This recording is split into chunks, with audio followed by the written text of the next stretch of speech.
This has been a big game. It's a big hello and welcome to the Hungry Jacks NBL as round 12 continues from the Cairns Convention Centre as the Cairns Taipans have a little pep in their step after one of their biggest wins of the season against Illawarra Hawks. But it won't be easy with the Jackies, who are also finding a little bit of form after their win against the South East Melbourne Phoenix. I'll welcome in Derek Rucker and Beck Allen, two of the very best in the business. Beck, as we take a look at the Mitsubishi Motors ladder, and while both teams aren't in the top six, still a long season to go and anything's possible. Yeah, exactly right. The second half of the season is always an interesting one, and this is a game where Tassie's trying to move their way into sixth position. Obviously, Cairns, they're just trying to find their rhythm and momentum, having Jack McVeigh in, Wardenberg as well. This is the first time they're going to have really their full lineup. So this is going to be an interesting game against both teams desperately needing a win. Well, Derek, it was nice to see Cairns get that win, a surprise win really against the Illawarra Hawks, but what did you like about the performance? Well, I like the fact that Andrew Andrews stepped up. He had 27 big points in that one. I like the way they were moving the ball in the offensive end. Now, with Sam Wardenberg back in the lineup, they have the opportunity to really build for the balance of the season. Yeah, exactly right. I think having him back in straight into the lineup as well, I mean, I think that's always good, even just for your confidence as a player, but he's obviously got to get his game reps back. I think when you're a player coming back from injury, you've got to feel your way out a little bit, but I think just having his leadership out on the floor is going to be good for them. And make no mistake about it, this is one of the elite and premier big men in the competition. He has the ability to shoot the ball from outside. He can take it inside. He's a better athlete than you think he may be, Beck. He averaged almost 15 and 6 last season. The Taipans feel like they will be a formidable team with him back in the lineup. Well, it's great to see him back, but you mentioned Drew Andrews, Derek, in that win against Illawarra. He led from the front. He was sensational with the 27 points, 5 rebounds, 6 assists, and this was the player that Adam Ford thought he was going to get from the start of the season. Yeah, and I think he's slowly finding his way into this lineup, and it's difficult. He came in, he wasn't their first choice at the position, and he's not really a true point guard. You can see his natural MO is to get buckets, and I think he can continue to play that way as long as they can get some other help at the point guard position. But he'll be vital tonight. They will need his scoring output, but they'll need his leadership more than anything else, Beck. Yeah, they'll be looking forward to seeing him continue on his form and see if they can make it 2 on the trot. They've really struggled at home this season. But Beck, we take a look at the Tassie JackJumpers. Wednesday night, they got the 8-point win against South East Melbourne down in Gippsland. It wasn't a pretty game, it was gritty, but at the end of the day, they just needed the win. They needed the win, but as you see there, they had 6 players in double figures, so it shows how they move the ball. They're getting the best shots they can out of their offense, but just like the coach said, they like to play in the mud. They want to grind a game out, and I think that that's really what they did. There was a bit of a scoring drought between both teams, so that really had to lock in on defense. So it was a game where really sticking tight to their defense and their principles is what got them the win. And while they shared the load, Derek, it's still this man is their leading scorer, Bryce Hamilton. Generally, good things happen when he gets the ball. Yeah, well, he's a real talent, and he didn't get in my top 15, but that's no indication of what I really think about him. It's just the fact that they weren't able to win basketball games when Magne was out of the lineup and David Johnson was still coming back off of an injury. But Bryce Hamilton, he has the ability to take over, and I'd like to see him be more assertive at critical moments in the basketball game. He's an MVP level type talent. It's time for him now to display it more consistently. And while he's the class, Beck, I reckon you'd like this man, Josh Bannon. 7 double-doubles on the season, just so consistent and reliable in the heartbeat of this Tassie team. Yeah, it's the reliability. I think he's just got the trust of his whole team. He's the guy that's always great around the rim. He gets those second chance opportunities, but also having Will Magne back out on the court as well. That's a great dynamic because it's going to free him up as well. He gets that outside shot for the 3. He's just a great dynamic player. So looking forward to this one. Of course, always part of the commentary team in Cairns. A pleasure to welcome in Ariana Prather. Hey guys, I'm so happy to be back after that long FIBA break, and I have good and I have bad news. The good news is that Jack McVeigh will be suited up today. He is in uniform. He will be playing tonight. He is still on baby watch, so we might see him run out of here at any given time, but I'm told that they are expecting baby McVeigh to make the beautiful arrival tomorrow. So that's the good news. The bad news is Mojave King will be out tonight. I'm told that he strained his glute during practice this week, and they reassessed him this morning. He is not good to go today, but he will be back for their next matchup, guys. Thank you, Ariana. So there is Jack McVeigh. Hopefully he doesn't have to leave the court today, and hopefully it all goes well. But take a look at the starting five. Derek, interesting for the Cairns Taipans. Yeah, I still like this starting five, despite the fact that they lose Mojave King, who was in form, and he's averaging almost 14 a game and shooting it above 40% from the three. But I'm good to see Wardenberg in the starting lineup, Beck. Rarely do we see players just thrust back in there. Usually they're kind of nursed back into the lineup. Normally, but it also shows the confidence that Coach Ford has in his players as well. He's obviously done the work, he's done the rehab, and sometimes I think as a player, it feels better to be out there right at the beginning, sometimes just to get in that rhythm of player rather than getting cold on the bench and then coming in after about 5 minutes from sitting. So I think it's a smart decision. And it's the same starting five for the Tassie JackJumpers. They've got the job done Wednesday night down in Gippsland. Tiger Campbell and David Johnson will come off the bench, and it'll be Ben Air who'll run the point. For the Jackies, who have won 2 of their last 3.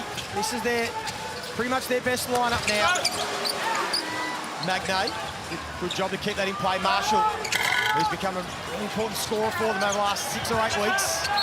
And there's Wardenberg, nice way to start. Beck, just get down and dirty early. Why not? I do like also the dynamic of Ben Air being out there first. I think they changed up that starting lineup and having Tiger coming off the bench. He's a spark player. Oh, the ref, look around. I totally missed that. I totally missed that. At least he's smiling and having a laugh about it. That's good. I think the young floor might took his legs out if you take a look at the replay. That's the old trick you do, Derek, where you duck down under the... What a great start to the game. Here's Hamilton, who went none from 5 on Wednesday night from three-point line. First time that's happened to him this season. So they get the ball back, and here is Bannon. They missed a lot of easy ones on Wednesday night as well, didn't they, Tassie, in the paint? Oh, yeah. Well, they're not one of the better shooting teams in the competition, and that's why it's so important that they really lock down on the defensive end if they want to make a run as they throw it up to Wardenberg. What a way to start off his return. Nothing better than an alley-oop lob to flush it down for the Taipans fans. I mean, that had to have been a drawn-up play, wasn't it? Executed perfectly. Well, that's good coaching, isn't it? Yeah. Let's get our superstar back involved. Get him going. Great start from Wardenberg. The defense from Mag, who's got the start. Here's Drew Andrews. And Joey, the Taipans really feel like they can make a run. If they can reel off some games at home and continue to get good play by that guy, Kyron Galloway. Well, he's coming off one of his best games of his career in that win against Illawarra. He was sensational with the 16 points and a career-high 14 rebounds. And you can see he's growing in confidence with that 3-ball, Derek. Nate. He's got McVeigh on him, so he wanted to go to work, but just a bit of a sloppy start from Tassie early.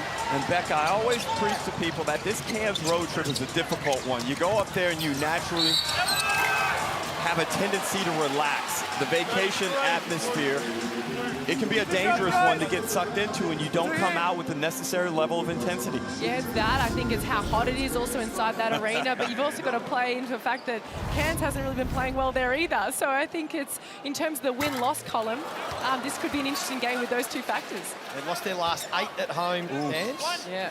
It would be a challenge for Tassie to go up to Cairns. Well, considering what they've done this week, so they are at Gippsland, then they traveled to Melbourne. I actually saw them at courtside in Port Melbourne training on Thursday. Then they caught a flight up to Cairns on Friday to get ready for this game here. So they haven't had the luxury of sleeping in their own beds. Just has been a little lackluster start from Tassie, so they want to get going. They'd love to get some points, but Cairns playing some good defense at the moment. And nothing's falling. Well, Beck, you predicted this game might be a bit grimy, it might be a bit scrappy, and it certainly is on the offensive end for Tasmania. It is, but even those slow starts are something that is showing up to be quite a consistent part of their game. They need to start those games with a bit of energy, a bit more spark about them.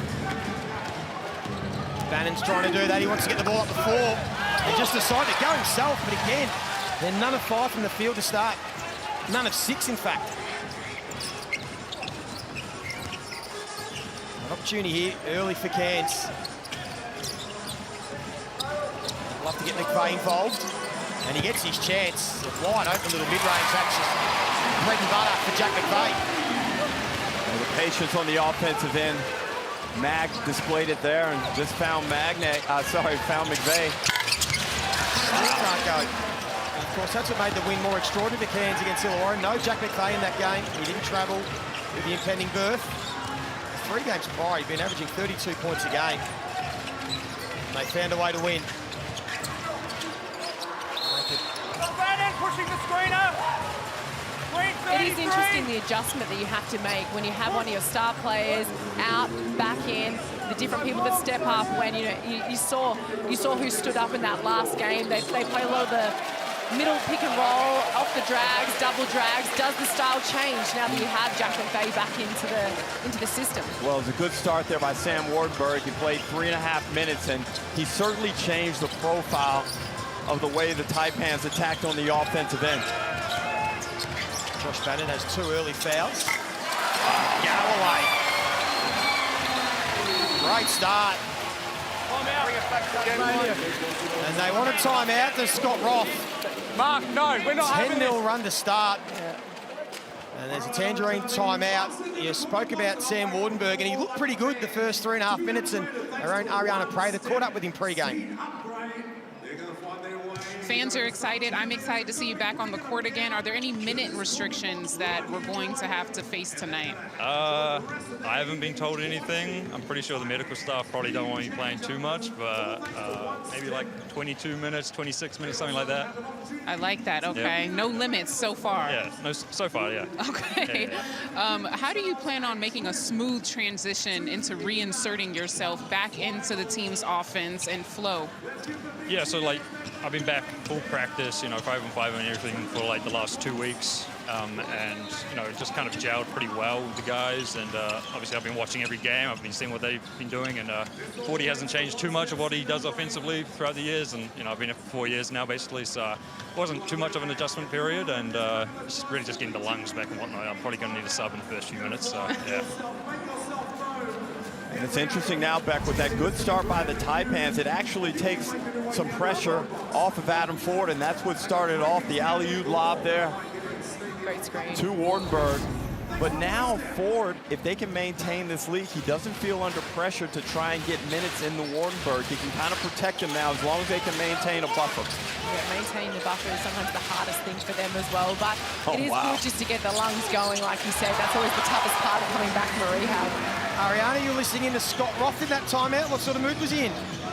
That's right. He was talking to his team, and he just wants them to calm down on the offensive end. You see them just try to run a set there before it got stolen away from Cairns. He feels like the shots are too rushed offensively. Slow down, run the plays, and he feels like they will find success. But you guys hit the nail on the head. This game is extremely physical, and I can see some of the Taipans players getting a little frustrated with how physical Tassie is playing.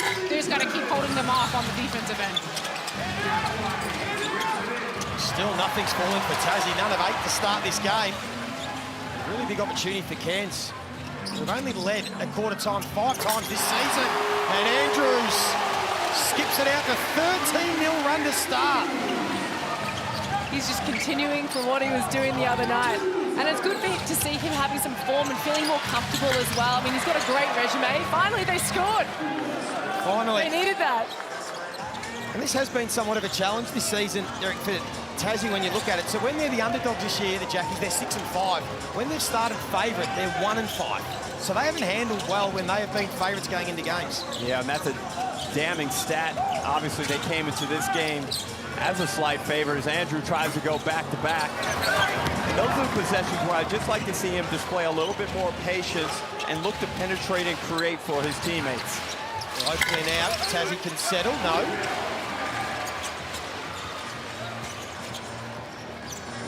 Andrews will patiently bring the ball up the floor.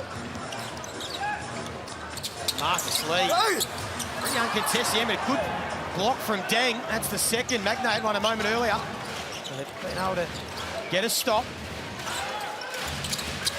Easy, just caught Galloway napping. Good find from Magnay. And that's where Magnay's underrated. He's a good passer. Yeah. We know what he can do outside the three-point line with his screening and dribble handoff action. But right there, Marshall takes advantage of his sleeping defender, back cuts him and gets a layup. And the Tasmania have been good since the timeout. Amy replay. Take a look at that again. Galloway that just called ball watching. And I mean, that's a tough pass, isn't it? I think also you're more willing to cut when you're off ball, when you know that your big is a passer like that and has that vision and will facilitate when he's in the post. I mean, that's a great position. Of course, these teams met back in round 7 at Silverdome, and that time Cairns, it was one of their wins. They beat Tassie by 6 points. And of course, we know what's coming up in January, 15 to 18 at Hoops Fest. Your chance to win the ultimate trip for 2. The competition includes, how good's this, flights, 7 nights accommodation, courtside seats to a Hoops Fest game, plus $2,000 spending and much more. So make sure you enter now. Just make sure you scan the QR code or head to hoopsfest.com.au for your chance to win. You'll be there, Derek, I've got no doubts. I am there, Joey, and I promise that will be a great experience for any lucky winners. Last year was a terrific time, and this year, based on the fact that what everybody learned from the first year, is going to be elevated and outstanding. Of course, the answer is coming. Allen Iverson, Sneakerland. It's going to be a tremendous festival. And Perth, what a wonderful city. I was out there last weekend, had a blast back. It's your kind of city, isn't it? Bit of beach, the lifestyle. Yep. It is actually, it's a great place. Here's McVeigh going to work. See underneath there, round 7, those scores, 75-69, a Dower game at the Silverdome, where the Jackies have all sorts of trouble trying to win in Launceston. Now they're trying to get a win in Cairns. And they just eat into this margin. Tiger Campbell swatted away from Lee. Looks like he's playing with a little hesitancy, Beck, that you can't afford to operate under. He needs to be aggressive and assertive and just attack, put pressure on that defender. Blue 5. And if it's not a shot for Blue him, keep the dribble alive. Hold Dribble the cutter. underneath the rim and get the ball out as well. He didn't need to force a shot up like that.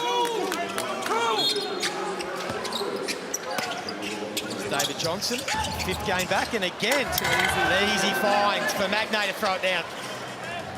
Well, they're playing through Magnay now, and after a good offensive start to the season, he then had that bone bruising in his knee, and it limited on the offensive end, but it looks like he's starting to find his rhythm again. I mean, Scott Roth did say that he wanted to play through his bigs, and they're doing exactly that from the start of today, so it's good to see that they're actioning what they're saying that they will. There is Scott Roth coaching game 150 in the NBL today, got a 79-70 win-loss record. Of course, championship winning coach. And a fun fact for some that don't know, Derek, we're talking about it. Pregame played 150 NBA games. Certainly did. Scott Roth, late 80s, early 90s for the Spurs, Jazz and Timberwolves. McVeigh, that nice looking stroke, breaks the 7-0 run that Tassie had. And McVeigh's finding his way too, Beck. He's starting to become more efficient. Looks like he's moving better in the past 4 rounds. Yeah. Again, they want to go through Magnay. Made a foul, no whistle. Now Tiger Campbell. This is the layup. Not quite working for him in recent games. But they continue to back him, you know, and I think that that has to give him some level of confidence. Yes, his role may have changed, he's coming off the bench, but he's not letting that rattle him. McVeigh, Andrews, good ball movement, Schofield. Nice offense there off of the McVeigh post up. Schofield had a good look at it. That's a foul. No basket. Come on, guys. Slow boys. And Cairns need to be mindful of the fact that this Tasmania team, they're never out of the game, Joey. And they can look bad for 2.5, 3 quarters. Impotent on the offensive end, and then all of a sudden in the 4th quarter, lock you down, knock down some threes, and the game is theirs. We've seen it a number of times with Tassie, and there's always someone different that can get him going. It could be Magnay. We've seen Bannon do it. We know obviously Hamilton and David Johnson are capable. Even the Jock Deng's had periods where he's been able to put points on the board. As he does on that occasion, they pick it back to 6. In fact, that's such a tough shot. No dip with the ball on the catch. I mean, the hand was up as well. It wasn't a hand down, man down. Right. You got that shot in your bag? I mean, of course, all shooting do. Why did I even ask? That's just ridiculous, Derek. That was a poor turnover. Might lead to some easy points here, although Ross Hamilton stepped out of court.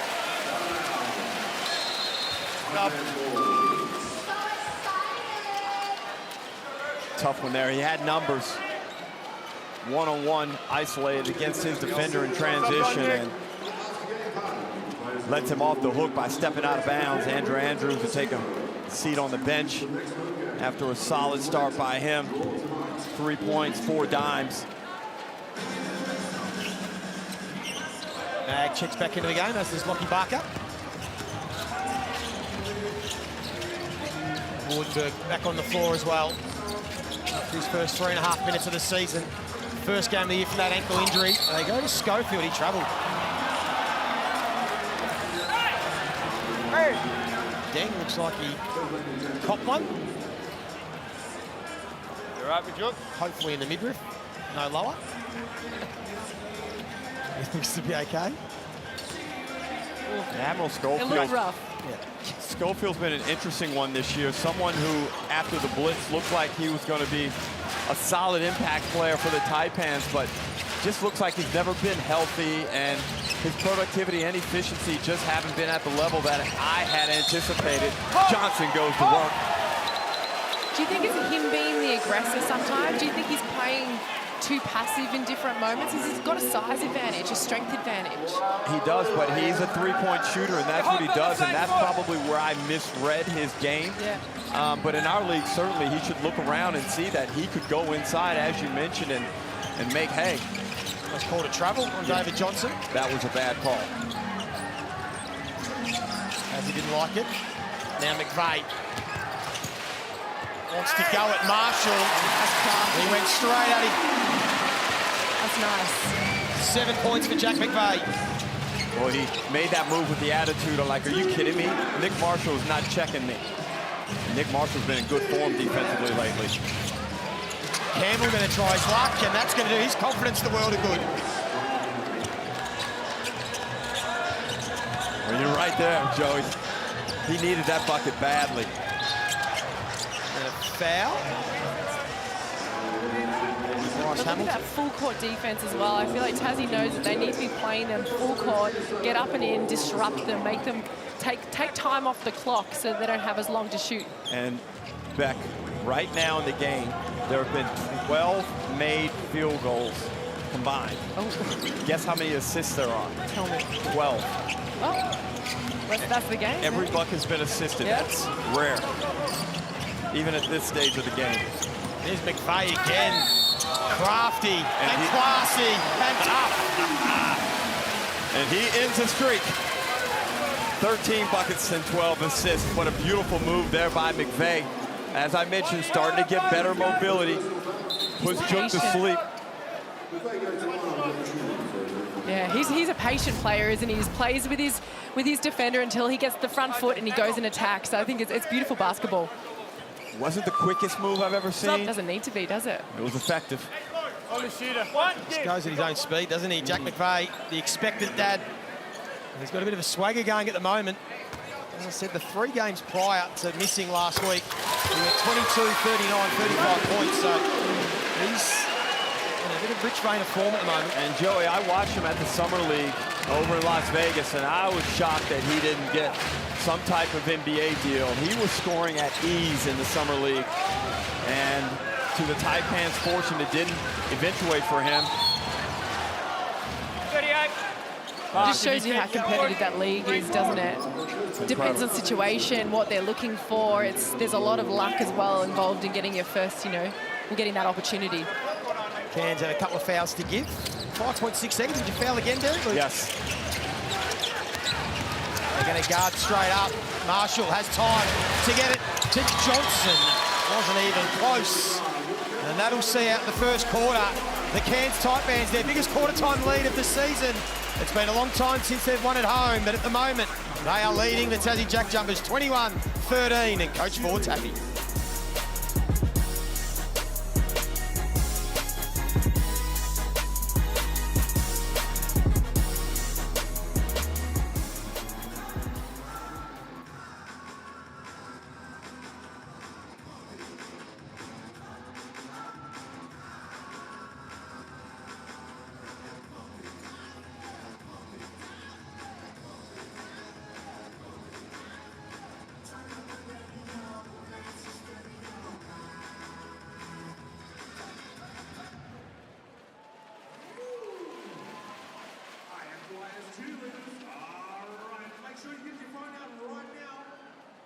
your camera to point your camera towards the big screen or one of those big signs on the floor.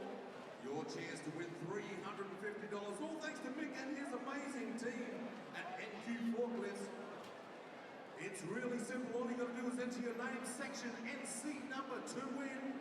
And then at 3/4 time, we'll be back to give away that cash from NQ Forklifts, your local forklift dealer, service agent, and forklift hire provider. And don't forget, on New Year's Eve, NQ Forklifts will be giving one lucky fan $1,000 cash. That's New Year's Eve, and right now, $350 could be yours.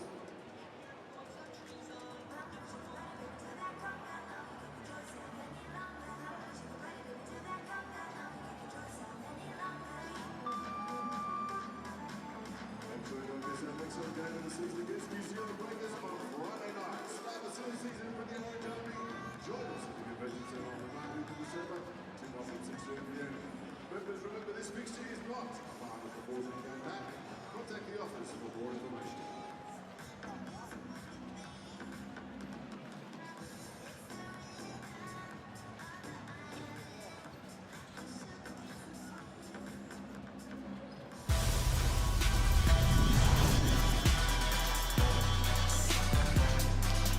Welcome back to the Cairns Convention Center, where the Taipans have the lead at quarter time. I was listening in to Coach Ford, who was telling his team that defense is going to be key. He said, we're doing good, but we can be even better, and expect more plays to be drawn up for Sam Wardenberg as well, guys.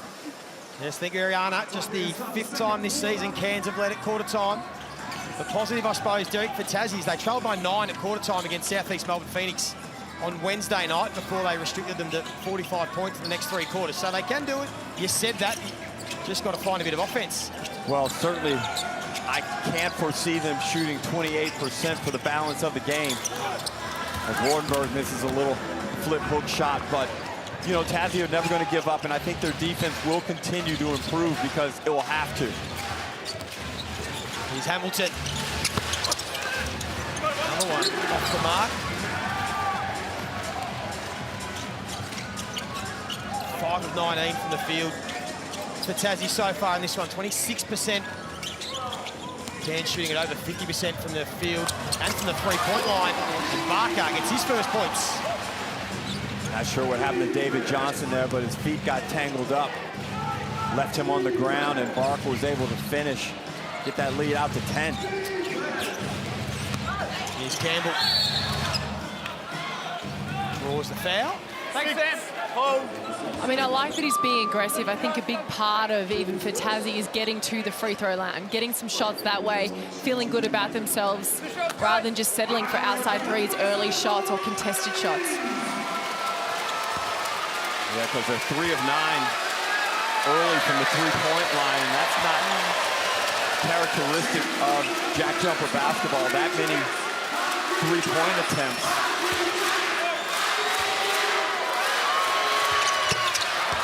Campbell, an 80% free throw shooter, knocks down the second.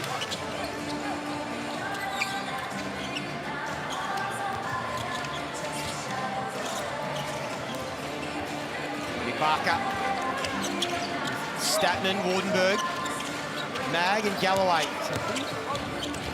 Younger lineup for Cairns, and it's a turnover. And now they've got 5 on 4 here, Tassie. They find Johnson wide open. His struggles continue. And Marshall just tried to force that one through. Just look at Dave Johnson. This is his 5th game back. Thank you. Derek just shooting 34% from the field and averaging 8 points since his return. Just not quite there yet. And he got off to such a good start prior to his injury. And he is a smooth shooter of the basketball. He doesn't even look as athletic. It looks like that calf injury has really affected him from a complete body point of view, and that can happen when you miss that amount of time. Yeah, and I think I've heard that they've been managing his lows in the sense of practice as well, to make sure that he's not overly fatiguing, because you don't want those sort of injuries to come back, because they really can. Tassie were adamant there was a foul. No whistle. And McVeigh, who was on fire in that first quarter, comes up short. I think Tassie got to find a way to get Bannon involved. Campbell Easy look at the mid-range. He's frustrated. Not much better yet for Tassie this second quarter from the field. Oh, my. Oh, McVeigh, just twice now. Comes up short. Now Johnson wants to go straight to the basket, and that'll do. And Beck, do you think it's good Taipans defense, or is it bad JackJumpers offense right now? 16 points. They're both playing two quite slow styles as well, but then just go straight into a middle on ball and a quick shot, if that makes sense. Yeah. I wouldn't say it's great offense by either team at this point, but just before, that was the first sort of fast break opportunity that either team have really had in a while. I'm going to say it's not the highest quality offensive game we've seen this season. Not yet. Not yet, but it could yet. come to... I'm not shooting it like that. So, what word would you use right now, Derek, for this one? I'm going to say through the grind, and maybe Wardenberg could just add a little bit of spark to it. Gets it back to 10.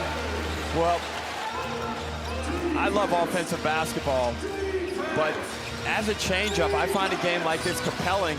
As Bannon misses his fourth shot of the game, he's yet to connect. Magnate, the unlikely man from three, but they'll take it. Any way they can, yeah. He can do that. His stroke is fine. I mean, when your defender's that far off you as well, it's good that he can take that shot. I remember the start of the season, he was taking a few threes and they sort of weren't dropping, so he put it away, but as you said, he's been working on it over summer. And it comes to fruition as McVeigh again. Well, it's an important part of the game, isn't it now? I think you need all 1 through 5 being able to shoot the three-point shot. I think if you can't do that, you need to add that to your game just with how it's evolved. Well, we've seen what Geordie Hunter's been able to do this season. Absolutely, got his money from the three-point line. Of course, that's what Wardenberg can bring to this Cairns Taipans offense. Always had that ability to knock down the three ball, get it inside, and he sets up Andrews.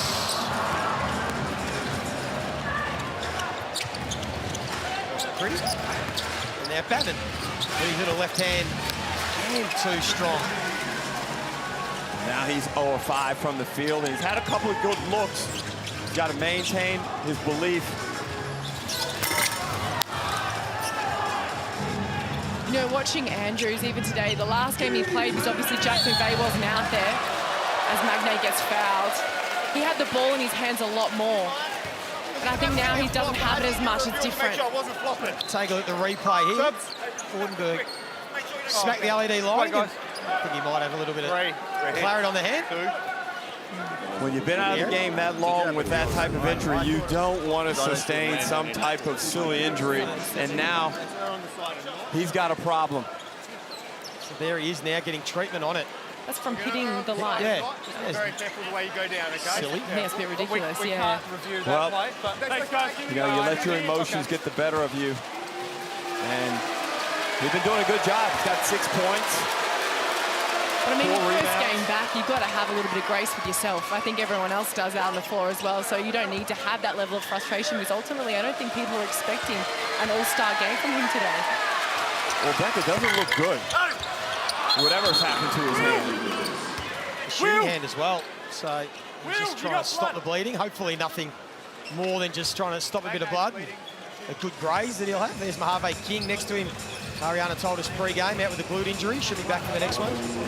Mojave King averaging almost 14 a game. He's been a very good pickup. Joined the Taipans when he was out in the wilderness somehow. Too much talent to not have been signed by a team, and the Taipans are benefiting from his performance. But I think once King comes back and they have a lineup of Andrews, King, McVeigh, Wardenberg, and Lee, or whomever else they go with, they could be okay. I really like it when it's Marcus Lee out on the floor, because he does his role well. He's a screener. As you see there, he's screening. He's always trying to get other people open. He's just that great role player. Barker gets his second bucket of the quarter. He's got 4 points. And Lee was really instrumental in that win against Illawarra. Played his role. Now Bannon.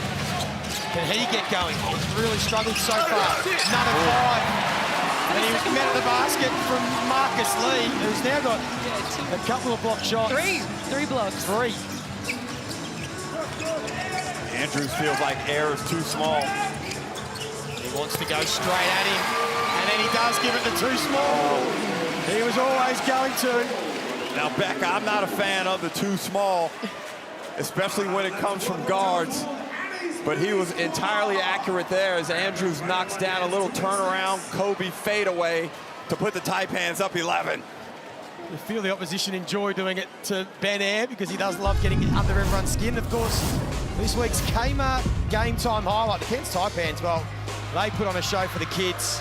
This program continues to give young fans unforgettable moments up close and personal with their heroes. Always great to see. I still remember, I said that when Pat Reedy came out to my school as a youngster. The North Melbourne Giants, always a great thrill for the youngsters, and again, Cairns doing great things. Pat Reedy, way to go back in time, Joey. Yes. Pat Reedy, great player, excellent on the block, step out shooting the three, but we saw Sam Wardenberg doing a good job at the school with the kids. It's so important, Beck, because you never know through your interaction which kid you're going to inspire. Yes. I think even when you're in that moment of doing it, you don't realize the level of importance it has, but I think people hearing your story, all of that, I think it's just really, it's a beautiful thing too. Now, when you score on one of the kids, please do not do the too small on them because it could certainly have the opposite effect and put the kid off of basketball. Can we ban the too small? I've seen enough. I do it to my 7-year-old son. Wow. I post him up there. Humble him. So 11-point lead to Cairns. They've been able to continue to keep Tassie at arm's length. Still haven't really got any going on offense. With the timeout, give them an opportunity. As Bannon finally breaks the run. He was 0 from 6 from the field before that one. And Beck, you've played enough basketball to have been in a position where you miss your first several shots. It takes extreme mental toughness to stay with it and finally get one to go down. I mean, Derek, I can confidently say that I probably wouldn't shoot it again. Was that the answer you wanted? I'll become a great passer. 4 turnover from Andrews gives Tassie another 2. Ariane, you're listening in to Coach Ford in that timeout? That's right. He's been telling his team to stay aggressive on the offensive end. I feel like they've been getting some good looks, but he wants them to be even more aggressive attacking the basket. The good news for Taipans fans, Sam Wardenberg is A-OK. The doctor, after that amazing and 1-3 from Andrews, Sam Wardenberg got some stuff put on his hand. The bleeding has stopped, and he'll be returning to the game probably before the end of this half. Well, that's what Andrews can do. He's feeling confident with a chance for a 4-point play. Knocks down his second triple. He went at 50% last week, and he's 2 from 4 so far from long range tonight. Well, I like the balance in his play. He's only taken 5 shots. He's been very efficient, Beck. He's got 8 points. He's knocked down a couple of 3 balls. And again, he's finding his teammates with his ball distribution, but doing, I believe, a better job of setting the offense. Oh. That didn't look great. And it's bruised as well. Oh, he'd be fuming with himself, I think, in this moment. I think even just like you said, it's his shooting hand as well. That's the thing that would get me the most irritated if I did that. Have you ever done something like that? Absolutely not. No, I'm not Derek, really have you ever like injured that. yourself? Have you ever done something silly where you injured yourself? Joey, you know me well enough now to know I love myself too much to do something like that. Great answer. Thank you. McVeigh, that's the 3rd time this quarter. He's left it short.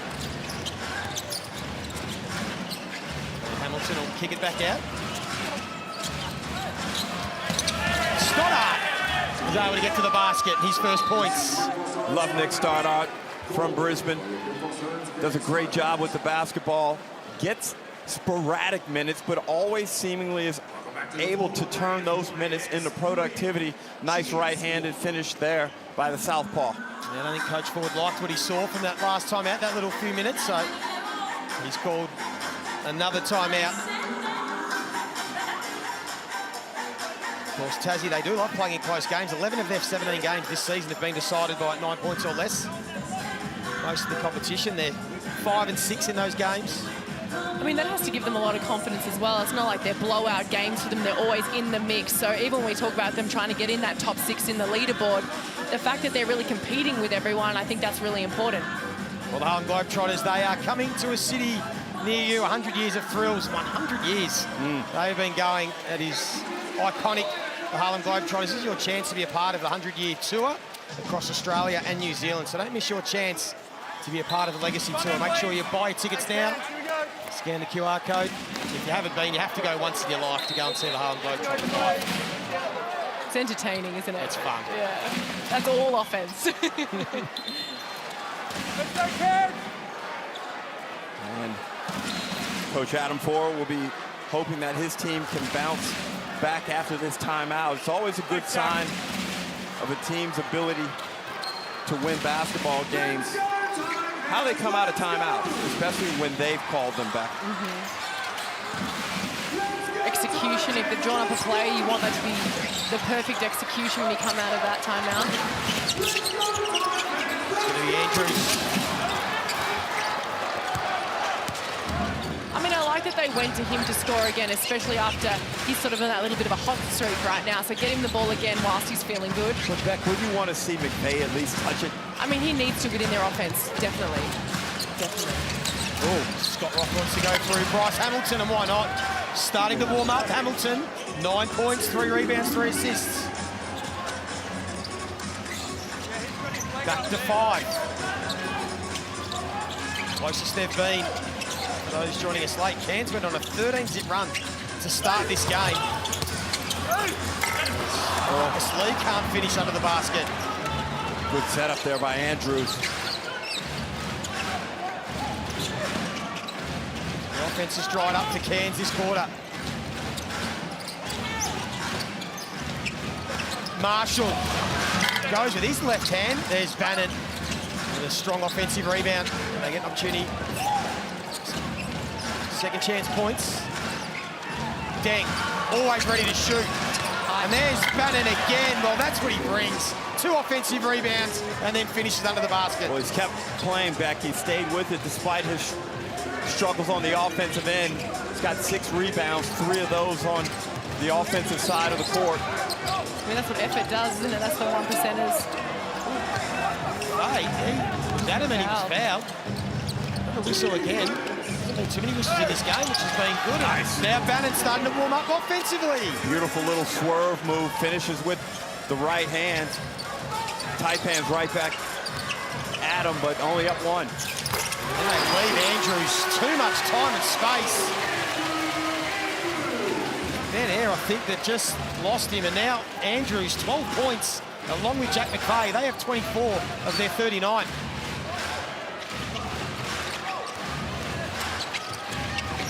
He's Bannon again. And this time he gets the friendly bounce. 6 points in a row for Josh Bannon. He's now up to 8 points, 6 rebounds. Does he want to get a stop here? Andrews wants the ball. He wants the final shot of the half. And he can't finish it.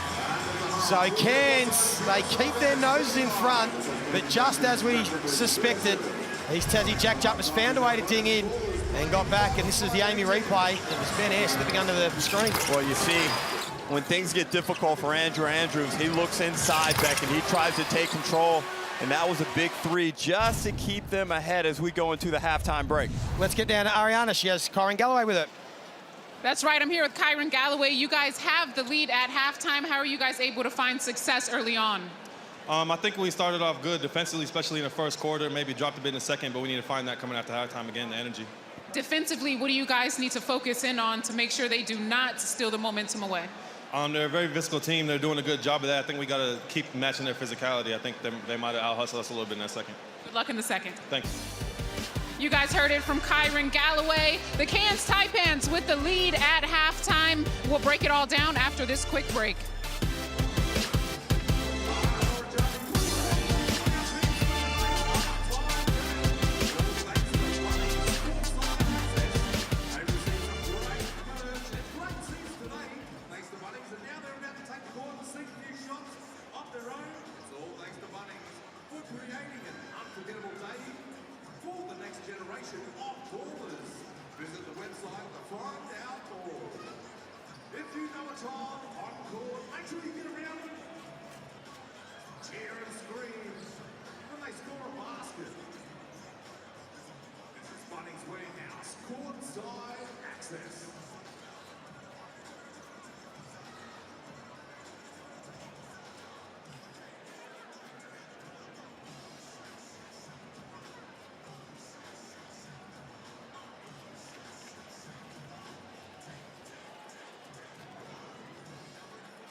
Half-time, Cairns Convention Centre, and it is the Cairns Taipans. They got out to a 13-0 start to start this game. Sam Wardenberg on return was busy early.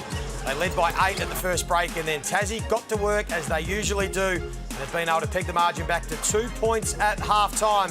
I'm here with Derek Rucker and Beck Allen, two of the best in the business. Derek, take a look at the half-time match stats. Anything stand out to you?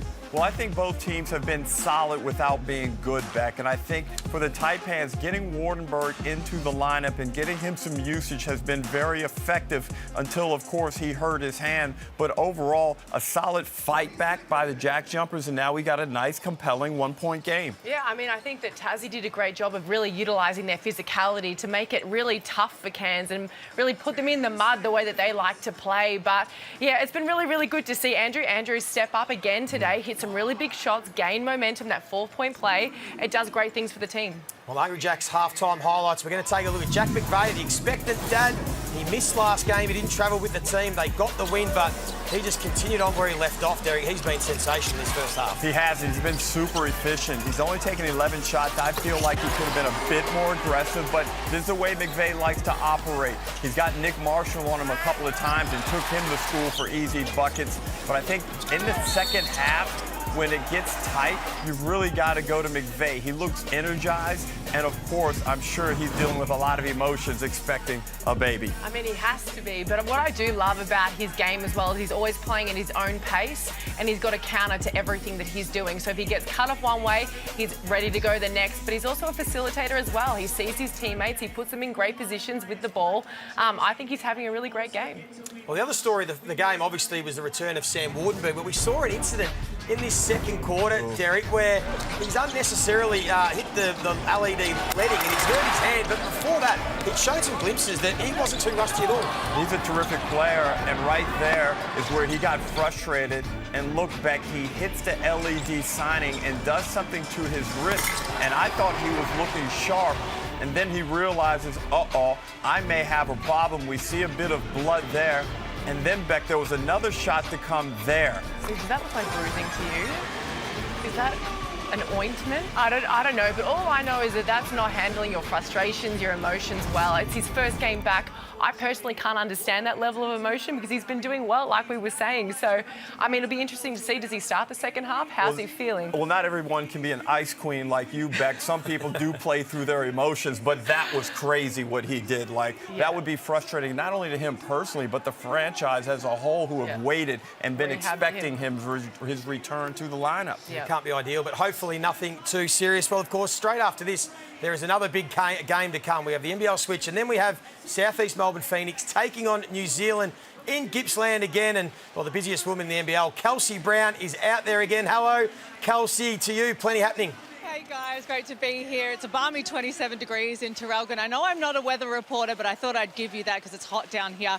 But it's Southeast Melbourne and New Zealand, and it's probably a matchup we didn't have circled on our calendar early in the season. Southeast Melbourne were humming. New Zealand dropped their first 4 games. Now the tides have kind of turned. New Zealand are going for 4 straight here tonight, so it's looking to be a massive matchup. And New Zealand are quickly becoming a team that you don't want to face if they do make the playoffs. Now, Kels, there's been a bit of talk about Owen Foxwell. He's missed with a cork. Is he going to be playing tonight? He isn't going to be playing tonight. He's out again along with Malik Lewis, and it's important to mention that the last time these two teams met, Owen Foxwell was the highest scorer for the Phoenix, so 19 points goes missing for them tonight. And Foxy looks like he's going to be back in the short term, but a cork thigh, it must have been a pretty decent one. Oh, thank you, Carlos. We're looking forward to that one. That's coming up later on tonight. Of course, it is still half-time at the Cairns Convention Centre. Cairns looking to break an 8-game losing streak at home. Can they get the job done against the Tassie JackJumpers? We'll find out. Third quarter, not far away.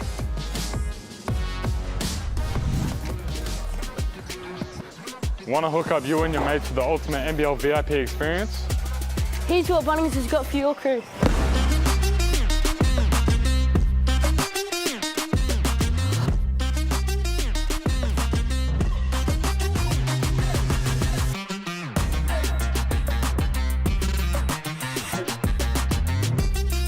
To hook up you and 4 mates, enter now.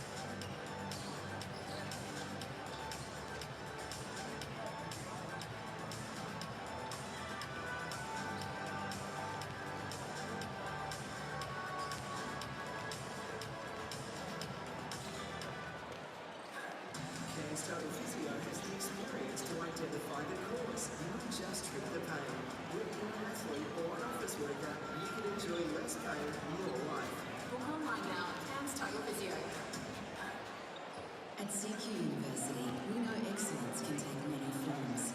To Chris, it's helping his students realise their potential in the classroom and beyond. Create the success that means more to you. Be with CQU.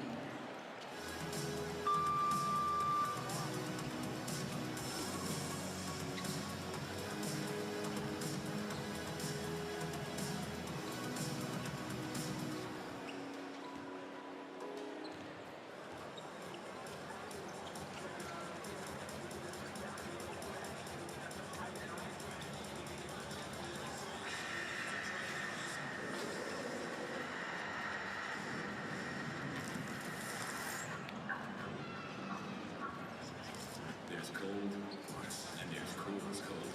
And when the mountains on our beer turn blue, you know it's Coors Cold. Coors, born in the Rocky Mountains.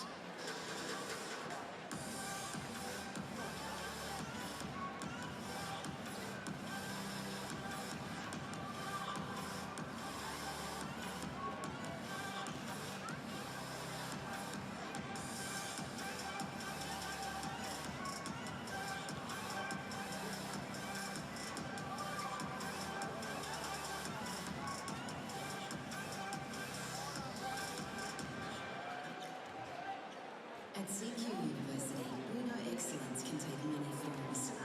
To Arishma, it's using her nursing degree to deliver genuine care when it's needed most. Create the success that means more to you. Be with CQU.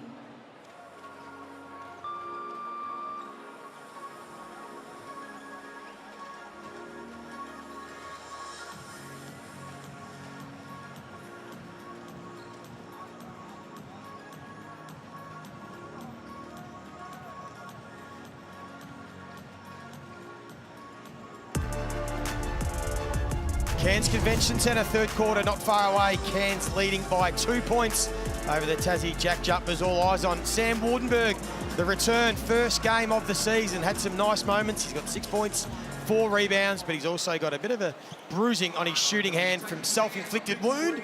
But courtside, Ariana Prather, what's grabbing your attention down there?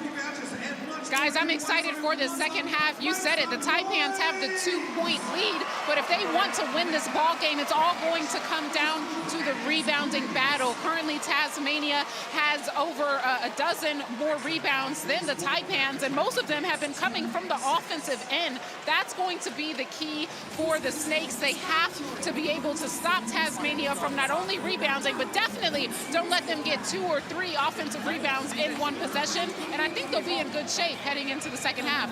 And Ariana, what's the update on Sam Wardenberg? Because that was a very unusual, maybe dumb play by him to just slam the stanchion like that. What's the latest? Well, when he was sitting on the bench next to Mojave King, he just shook his head and put up his hand and said, "Why did I do that?" Right. But he laughed it off, and the medic put some stuff over the bleeding to stop the blood from coming out. So I would say that he's good to go for the second half, but you're right, Derek, just a silly decision. He's emotional, high-intensity game. I mean, it's a must-win, isn't it? It's a must-win game. That's when you get those emotions. Absolutely. Thank you very much for the update, Ariana, and he will be starting the second half. There's Nick Marshall. Goes to Bannon. And he's there. A bit of time and separation baseline. Good find for Marshall. They went 4 of 15 from the three-point line, Tassie, in that first half. And they did have some good looks back. Bannon missed a couple of really nice looks, and Marshall got a look there. That's why you can't criticize it. That's the right shot to take. It just didn't go in. Thought coming into this might have been a low-scoring dour affair. That's what we're getting, and Wardenberg continues on, and then Bannon just backs into him and knocks him over. I mean, it's 5-on-4. Take advantage of this. And they try to and draw the foul. As Bannon just welcomed Wardenberg back to the NBL26. But we saw why Wardenberg is so valuable. He gets that ball on the catch, and at 6'10", he gets to the bucket so easily. And Bannon gives him a little shoulder. Got in the way. Puts him on his backside. But it's interesting, right? from a macro perspective, when you look at the NBL, Beck, with only 10 teams, and these are two teams that sit outside of the 6 right now. But this is a very intriguing basketball game that is an important one. It's very important, but also you see the physicality as well. You know that Tassie going to make sure that Cairns feel them at all times, because like we were saying at the start, this is a must-win. There's so much room for movement in this second part of the season. So yeah, no, this is a very, very interesting game. Well, all it takes is 2 or 3 good rounds. If you go 4-1, 3-1, or win 4 or 5 in a row, all of a sudden you go up 4 or 5 positions on the ladder. Yeah, you personally, and then other teams losing that you don't expect them to. There's a lot of surprises this season. Yeah, that 6th spot is well and truly up for grabs. McVeigh, catch and shoot. It's a high release. Beck, I'm so jealous of those guys that can do that. We've seen DJ Vasiljevic do it. We know Chris Golding is a master of it. Yeah. Here's Hamilton. Gets it to Magnay, who's right under the basket. And he gets points. He's got 9. Magnay's been solid. He could just get a little bit healthier as the season goes on. You know, Tassie's fortunes change dramatically when he's in that lineup consistently and playing at his level. There's Marshall being able to strip it off McVeigh. Now they have 3 on 2. Ben Air will kick it out. And they'll take their time. Marshall, tough little turnaround. And there is Bannon again, who's just living under the offensive rebounds. And he's now up to 10 points, 7 boards. After a really slow start, he went none of 6 from the field. He's found a way to influence this game. Momentum concerns at the moment, Beck? Not too early to speak. Too early to speak on that, no. All right. Magnay again at the defensive end getting it done. Joey, I think there are momentum concerns. I think Tasmania are getting control of this game since Beck won't go out there. Grab the roller. Thanks, Bryce.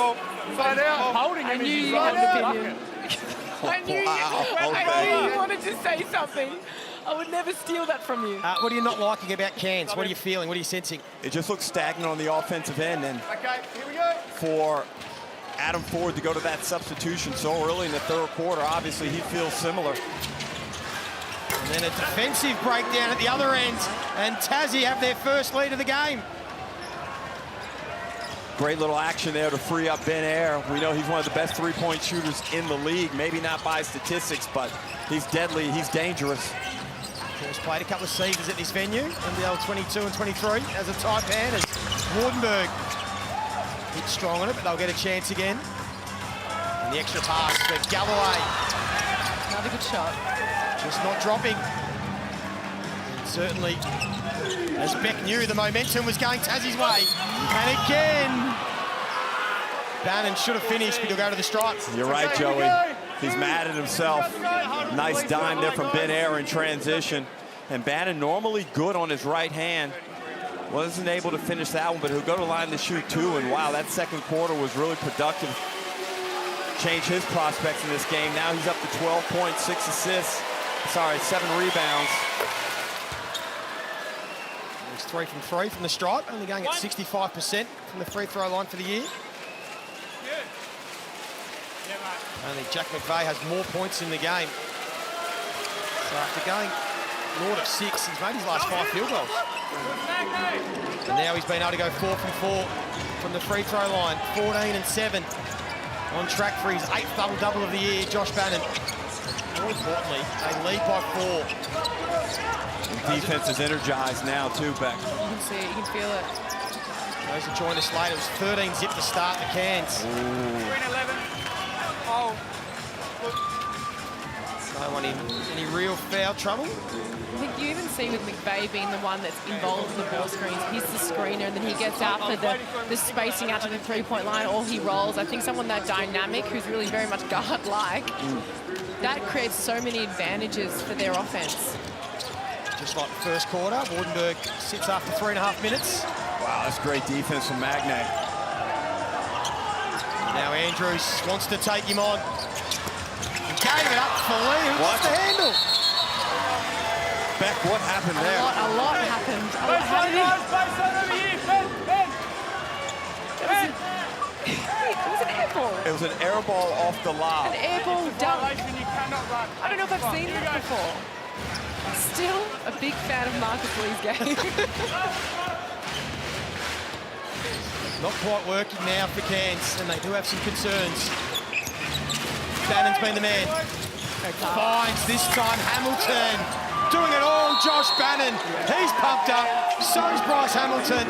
And so are the JackJumpers, and Coach Ford wants a tangerine timeout. And that's Tasmanian offensive execution. They get into their structure. They look for the high-low to Magne. It was available as we look at the Amy replay. And here, off of good ISO defense from Magne. Yeah, Beck, you called it right. Air ball dunk. And great pass there. Look at Hamilton's strength and the ability to hang in the air and finish. Well, this could be risky, but we're going to go take a listen to Coach Ford. Try and occupy some defense. I've got another ball handler to try and turn the corner, be aggressive with this. So you're my 4-man now, okay? So you're the one setting this down screen. So either start lock, which then we can ghost out of it, come back to you, okay? We start dribble. The defense starts to connect to the ball. That means you've got dudes open. Get that ball moving one side to the other. Let's go. That was nice and tame, Beck. It was. He can go either way with him, can't it? I was worried with 40, but no, that was pretty calculated, Carl. It is. I think that's been a big part of their offense, especially as they started the season. There was a lot of ISO ball, and they finally, especially after that fever break, they really worked on their offense. They got the ball moving from side to side. I think when it becomes stagnant for them and the ball stays in one person's hands for an entire possession, that's not their best form of basketball. It's great when they get to the last 8 seconds and then they can play that ISO ball, but not the entire shot clock. And right now, they got to tighten up on the defensive end. They've allowed 13 points in just 4 minutes by the JackJumpers. Offense hasn't really been the problem for Cairns. Their last 5 games, they've scored 90+. They're just struggling, so they might just have to go to their man, their $1 million man, to get it done. He's on 18 points, 50% from the field. Well, if you can't get it out of system and structure, Beck, just go to your best player and have him get something done. Yeah. I truly just love the pace that he plays at. He's not rattled by anything around him. I think that's pretty special. Hamilton can't respond at the other end. Cairns will get the ball.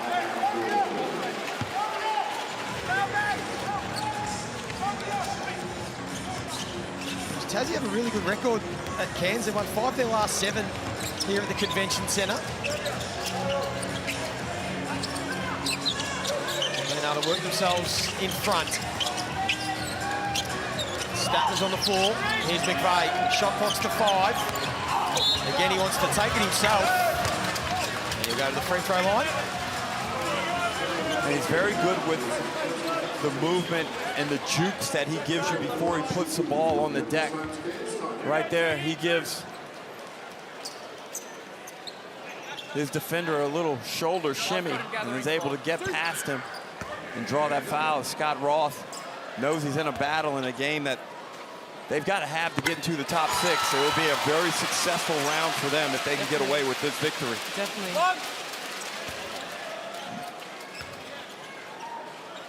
Averaging just over 20 points a game this season. Jack McVeigh's got 20 already.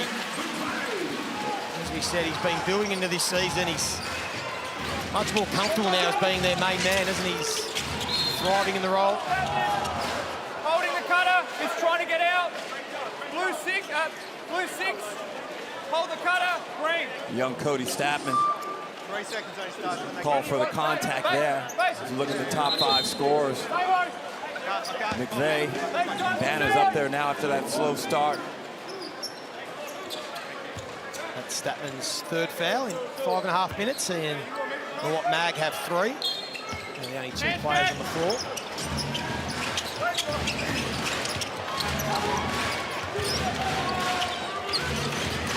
Too many whistles in this one. Been pretty low foul count. Not too many free throws. And now Hamilton with their shot clock about to expire. Good defense there by the Taipans and a good contest on the shot without fouling. Just trying to wrestle back the momentum here, the Taipans. Their leader, McVeigh, sensed that was slipping away. He's lifted. Now it's time for Lee to get involved. His first points. Yeah, first points for the game. He's had a few bunnies around the ring that he's missed. But it's good to see those 2 go down. They're back in front. He's Bannon. Missed, but Ken got the offensive rebound, and Marcus Lee once again. That's his 4th block shot. Marcus Lee going through a little purple patch. Great recovery, never gives up on the play. Stands at attention for the Taipans faithful, and then he comes up with a rebound. Oh. It's already an equal career high, 4 block shots for Marcus Lee. Still got over a quarter to play. He's got 5 block shots, in fact, so it is a career high. The big man. What'd you make of him coming off the bench? Beck, what are your thoughts with Marcus Lee staying on the bench? I mean, they were doing that for his fouls, wasn't it? That was the reason, is just to sort of control that, because he's very, very foul prone, but you can tell that he's really not bothered. He comes in, does his role. I think he's just a really great screener, and I think when he's got his defender playing off him, it's not always about him getting the ball. He'll go down and set another screen for his guard. So I think he does his role super well in all of his minutes. 5 block shots, no fouls. Good going as Ben Air cuts baseline. Nice take there by Air. That screen from Marcus Lee. Marcus Lee wasn't able to get over because he now has to be stretched. He was on the weak side having to guard a potential 3-point shooter, so he had to stay tighter to his man. Scott, thanks, Ross. We got a warning on the bench. Warning on the bench on Radford. Bench Mark warning, Radford's been Tasmania. chirpy all game. They finally gave him a bench warning. They kind of let him know early in that first quarter, and now he gets the official one. I never really liked the warnings back. What, you think go straight to the tech? Yep. Oh, no. Well, it's almost like all the coaches, they just use their warning. Yeah. Don't they? Yeah. They use it up. Yep. They wait till they get the warning. He's got to feel where the line is and not cross it. You know? Well, Beck, if I was a ref, they would understand quite quickly in my tenure where that line was. Good find from Andrews. Statman. Well set. He's a guy that goes off at NBL 1 level and has shown signs in preseason games, but still hasn't quite earned the trust of Adam Ford when it comes to the regular season. Nearly got the steal. Andrews up to 7 assists with his 12 points, and then Hamilton finds Bannon, and there is Marcus Lee's first personal. 24. Great pass there. Okay, 2 shots, guys. Here we go, guys, please. Yeah, it was a great pass. I thought he was going to be going to the wing because both players were open in the end.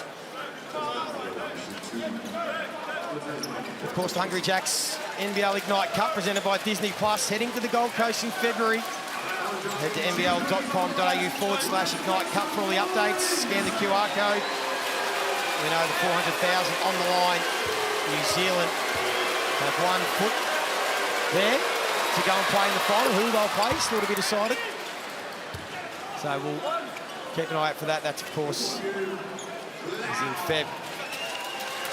That's going to be exciting also, the run. You think New Zealand's got 1 spot occupied, Joey? Yep. Wow. Wide open for the 2nd spot. Right? That means something. You want to get up there with a chance to get that moolah. Oh, when there's money on the line. I mean, look at the NBA Cup. Yeah.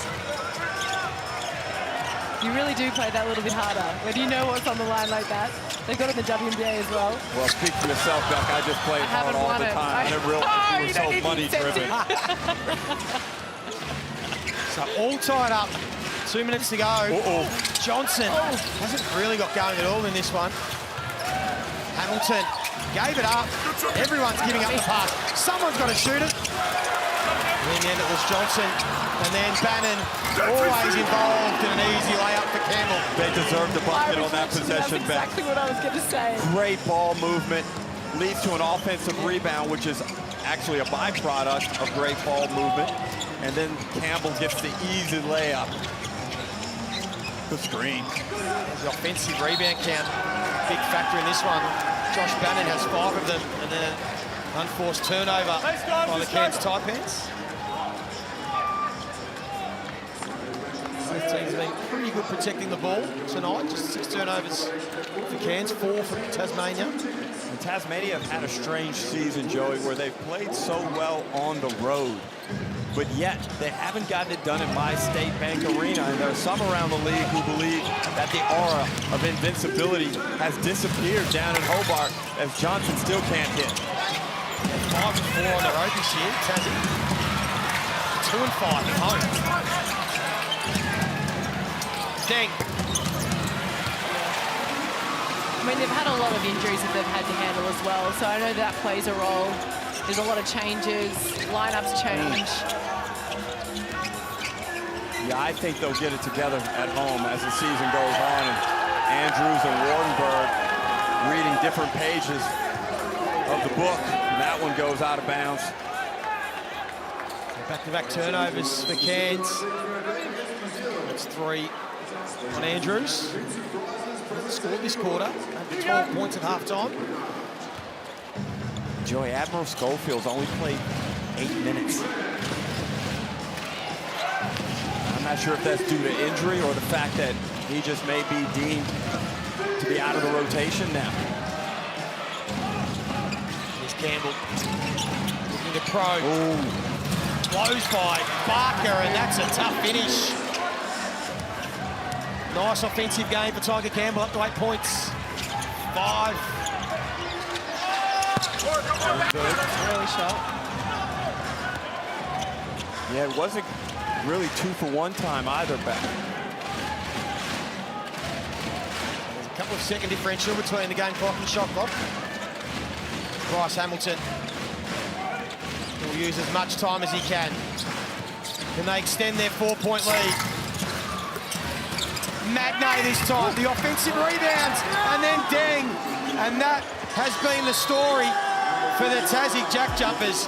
15 offensive rebounds to 3, and they have turned a 13-point deficit early into a 6-point lead going into the final change.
Section U, Roby number 93, and I have tonight's $350 cash winner from NQ Forklifts. Her name is Casey Harper. Not Harper Casey, Casey Harper.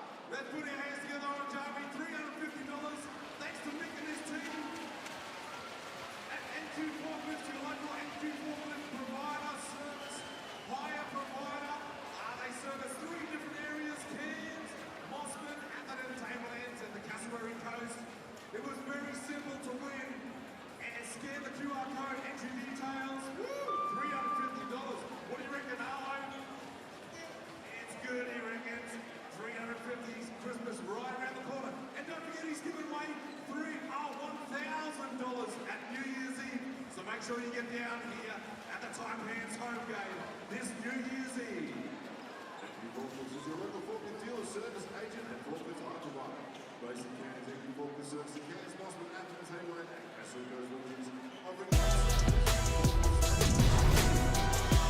Well, it's time for the 4th quarter action here in Cairns. The JackJumpers with a 6-point lead. I was listening in to Coach Roth during that break, and he told his team to keep a wall up on defense, and then they reviewed how to guard all of the ball screen actions that the Taipans are going to try to throw their way. But guys, ultimately it's going to come down to defense. We've seen spurts from both teams throughout this ball game. Who's going to want it more? We are about to find out right now. 100%. This is all about the 1%ers. I think defense, you're exactly right. That's what this game's going to come down to. How do they slow it down? How do they make it tough on their opponent? Tassie are definitely going to be the physical ones in this quarter. Cairns need to be careful. Keep turning the ball over. They just got away with that one. Well, they gave them a shot clock reset, and I don't think that was warranted as McVeigh and Dang, championship teammates, Reviewing the shot clock. niggle with one another. Yeah, I know. I'm just making sure that when I don't think this should have been a reset back. Did Magnay have possession? So it shouldn't have reset, so it reset incorrectly. Yeah, we're reviewing No, that's not clear possession at all. To when I stopped it over here. So we're going to take possession. whatever off it should be. So we'll have the ball on the sideline over there. That's unlucky. Yeah. Cairns actually benefit from this play because they were scrambling on the offensive end with the shot clock winding down, and now they get a chance to reset the shot. They're not putting it at 18, are they? They have. Yeah, I know. So the controlled tap, Yes. apparently, it goes back to 18. It wasn't deemed possession. Shot clock violation. No, it's going to be a Now shot. it's Yeah. Wow, that's crazy. There's a lot going on there, Joey. Yeah, Talk us through it. they did review it, and they said it wasn't controlled by Magnay. And then when Cairns got the ball back in the backcourt, you could see there was 2 seconds left on the shot clock, and then it expired. So Common sense. yeah, in the end, got the right decision. So an opportunity for Tassie. Bucket here puts a lot of pressure on Cairns. They want to go back into Magnay. Really disappointed he wasn't able to finish. And they're cranking it up. They're putting pressure on Wardenberg. He does a nice job to get himself out of trouble. So what do you want to see offensively, Derek, from Cairns? They've just lost their way. So they just go through McVeigh? Yes, I want to play through McVeigh, but it has to be within the system. And this has been one of Green 7. Kansas' weaknesses throughout the course of the season is finding the right method to get the ball to McVeigh. He's not a guy that is going to be able to go in his bag possession after possession and get you buckets. He can do it off the back of some made buckets occasionally. Definitely, and I think it's also him having the trust in his teammates. The ball will come back to him when he gives it up as well. So they definitely need to make it a focus on getting him the ball. Well, Beck, I think you'd agree with me that that was not the type of offense that we deemed desirable. That I definitely do agree. Thank you. The rebounding count. Ariana put it on the agenda earlier in the game. It's been dominated by Tassie, and they've mostly been offensive rebounds. Plus 13 in that category. Johnson hasn't got going at all this game. Refs are going to look at each other. Thank you. Hey, good job, Hugh. It's going to stay Tassie ball. Bit of clarity there on Galloway. He'll have to get that looked at once the referee spot it. You got There it blood is. coming out of your eye, mate. We'll need Involved to in some type of sparring that's caused a cut above his right eye, and he'll have to go to the sideline for some treatment. But an alarming stat for the Cairns Taipans is they have taken 15 less shots back off the back of those 17 offensive rebounds they've given up. That's big, isn't it? Huge. What is that? Is that the pace, do you think? Well, it's those offensive rebounds back combined with Flew the 21. Taipans are -4 on the turnover count. So they really put themselves in a hole in a low-scoring game. That's huge.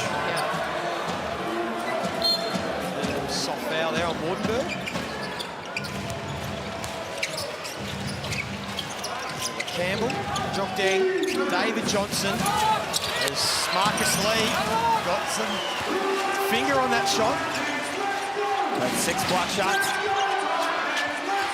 Should be. Haven't seen it officially tick over on the scorebox just yet, but looked like it as Wardenberg. Not sure what to do, gives it up to Andrews. He's been able to step up with buckets when they've needed it, and they're his first points in the second half. And that's his biggest bucket of the game back. It's at a big moment. They needed one to drop. 4 of 8 from the three-point line. Another block.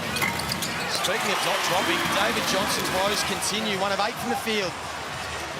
Mentioned earlier, he's really just still trying to find that form he started the season with since he's come back from injury. And now Wardenberg. Cairns with a rare offensive rebound. McVeigh. He's going to go to the free throw line. And he thought about signaling for a challenge to the bench, but thought better of it. And Bannon will check in for Magne at just above the 7-minute mark. And McVeigh goes to the line to shoot 3. Shoots at 80% from the free throw line. 83 across his career. It's tense back. I think it's a good move having Bannon back in the game, though. He's doing well. He's got his 16 points. His 5 offensive rebounds. This is the third. Can't tie it up. These are one of those games where the coach is the one that doesn't get the win will be ruining this game. So important for these teams to stay in touch with the top 4, top 6. Cairns in this situation, if they want to have any chance, have to win these games. Bannon gets hit hard by Marcus Lee, and he's hurt himself. Did he hit his head or? Great Brilliant move. Yes. That crossover, that little cross. That's a big foul, yeah. Oh, wow. My foul. 2 shots in possession. Okay. So he got tangled up in Marcus Lee's arms, and there was a lot of arm-to-arm combat. I didn't, on initial watch, perceive it to be worthy of an unsportsmanlike call, but here we are. Look at that stat line. Double-double. Yeah, another 8 double-double. And Joey, I love guys that play through a tough start. And it says a lot about him, doesn't it? It does. Yeah.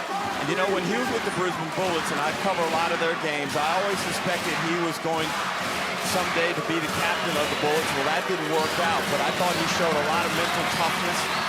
I think he has excellent leadership attributes, and he's struggling from the line. So, free cheeseburgers for everyone up there. Code word Spirit. Claim it via the NBL app. Missed both free throws, Josh Bannon. He'd been perfect from the line up until then. They get the ball back, and then they just give it straight back to Cairns. I mean, he had that pass on the strong side. He's cleared to Tiger rather than doing that skip pass in between 2 players. He chose the hard pass over the easy one. Which team's going to be able to close this game out? Who's going to be able to find a way to win? Tassie had only won 2 of their last 8. Cairns 2 of their last 12. McVeigh, you feel, will want to be involved in everything down the stretch. Andrews goes to work, wants to take on Tiger Campbell, and draws the foul. And this game back there hasn't been a quick whistle. Only 24 fouls called thus far. And we're almost halfway through the final period. And I thought that one was a little bit softish. And I think Scott Roth is in alignment with me. It is smart in a tight game, though, to get to the free throw line, trying to draw some fouls. Andrew Andrews has 15 points, 7 assists. That's big. He's had an impact tonight. What's happening with the free throws right now? 7 of 10 for Cairns. Tassie 9 of 12. I mean, that's not a lot, is it? It's a low whistle count. Game's flowed pretty well. It's been the prettiest offensive night from both teams. Tassie shooting at just 36% from the field. Cairns are better at 43. Nice move. Marcus Lee picks up another one. All of a sudden, he's got 3 quick fouls, and Deng now will go to the stripe. Just hit it with that little sidestep as he approached Marcus Lee. Forced Lee to shift to his left. Contact was created. Deng would be disappointed he didn't finish that, though. Yeah, definitely getting down the line. But you saw what Cairns were doing. They're trying to trap the ball early, trying to make him throw away a bad pass, but they took advantage of really their advantage of having the 4 on 5. So you get that code word is Spirit. Spirit. Cheeseburgers. Free throw shooting and rebounding will be vital as we get into the stretch run of this game. And remember, this is Tasmania's opportunity to get up into the 6. Currently sitting 7-10 on the season. On 2 of their last 3. Got all their soldiers back. Just got to find a way to finish this game in Cairns. Wardenberg. I wonder what his energy levels and fitness levels are like down the stretch. Thanks, guys, all the way through here. I don't know about you, Beck, but I've been pretty happy with the way Wardenberg has looked in this game. His ball handling, his skills look fairly sharp. His athleticism looks solid, other than the one blunder where he slammed the sign. Yeah. I think this has been a really, really impressive comeback game for Sam Wardenberg. I agree with you, and like he said in his interview, he had 2 weeks of practicing on court with the team, doing the full practices, so it's not like they've rushed his rehab back if he's done a full 2 weeks of practice before coming into a game. Well, let me ask you this, how much confidence as well have to come back to it after the break, Joey? Yeah, we certainly will. Timeout called. Tasmania leading Cairns by 2 points. IF1 has 2 leaders.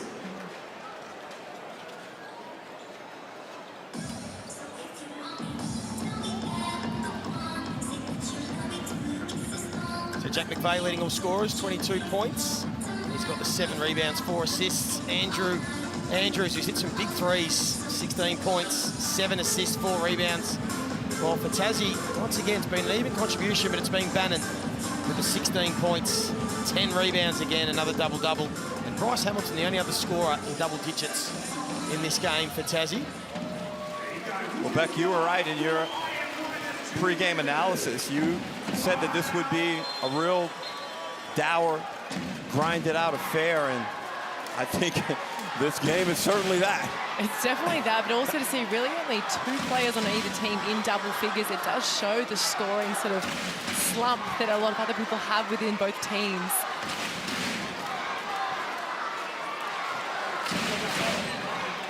So we'll take a look at the Mitsubishi Motors live ladder and what the result will mean. If Tasmania can hold on and win this game, you can see that they'll jump above New Zealand and get back into the top 6. Of course, Cairns, if they do win, well, they can get up to 5 wins. They'll be equal with Brisbane and be only a couple of wins outside the top 6. And to pick up my point before the break, Beck, we talked about Sam Wardenberg having those 2 weeks training. How much did training impact your confidence going into games? I mean, preparation is everything. I think even when you're healthy, when you've had good preparation, you feel better about yourself, you feel more confident, you've got those reps, you've done it before, so nothing's a surprise when you're out there. So I think with any injury, even if it's a leg injury, let's just say, having a fall in practice makes you feel better about going extra hard in a game so you know that you can handle it. So yeah, I think that's super important. Bannon again, up to 18. 4-point margin. Offense has really dried up for Cairns. McVeigh wants it. He's got the matchup on air that he likes. He can go to work. He draws a crowd, but he's still too good. So unorthodox. And a good job there of just finding the slightest of seams and being able to finish that one off the glass. Nice. Hamilton found the seam at the other end. He'll be disappointed he missed, but there's Bannon again with his 6th offensive rebound. Guy's a workhorse. Gives Tassie another opportunity. Deng, shot clock about to expire, a little turnaround. And then Wardenberg just knocked over Ant, and then he's off to the races. Nah, he can't finish. Good verticality. And then the other way, wide open, and throwing it down is Majok Deng. And Coach Ford wants to hold the momentum and quickly calls a tangerine timeout. Unfortunate on the other end as we look at the Amy replay. Missed opportunity by the Taipans. Dang, one dribble down the Esplanade. Bang. There it is on the Amy replay. Scott Roth, as we mentioned earlier, coaching game 150 in the NBL tonight. He'll be desperate to make sure his team get over the line and make it 3 of their last 4. We'll go in and take a listen to Coach Scott Roth. 3 or 4 seconds. If McVeigh gets this ball inside the 3-point line, we got to stay attached. To the inside so he doesn't split. And then we're moving, just small.